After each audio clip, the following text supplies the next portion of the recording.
শুনে শুনে প্রচলিত আমল করা ভালো নাকি পড়াশোনা করে হাদিস ভিত্তিক আমল করা ভালো? ভাই, আবু দাউদের একটি হাদিস আছে, কবরে কয়টা প্রশ্ন করা হবে আপনারা জানেন?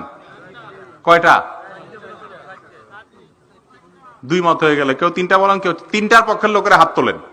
কবরে তিনটা প্রশ্ন করা হবে, এই পক্ষের লোকেরা হাত তোলেন। ঠিক আছে, নামান।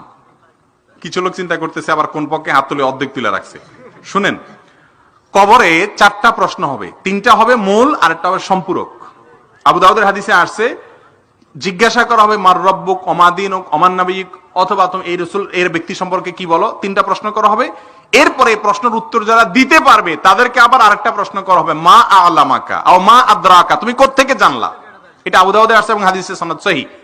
এর উত্তরে কিছু লোক বলবে, সামিআতুন নাসা ইয়াকুল, আমি শুনছি সবাই বলে, আমিও বলছি। এই কথা বলার সঙ্গে সঙ্গে ফেরেশতারা তার শাস্তি দেয়া শুরু করবে। উত্তর সঠিক দিছে, তারপরও মায়ের শুরু, কারণ সে মানুষের কাছ থেকে শুনে শুনে মুসলমান হয়েছে।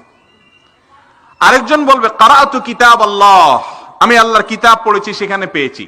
সবাই পড়ালেখা জানবে এমন জরুরি না, কিন্তু কোরআন এবং হাদিস ভিত্তিক নলেজ নেওয়ার চেষ্টা করেছে, ওই ব্যক্তিকে মুক্তি দেওয়া হবে।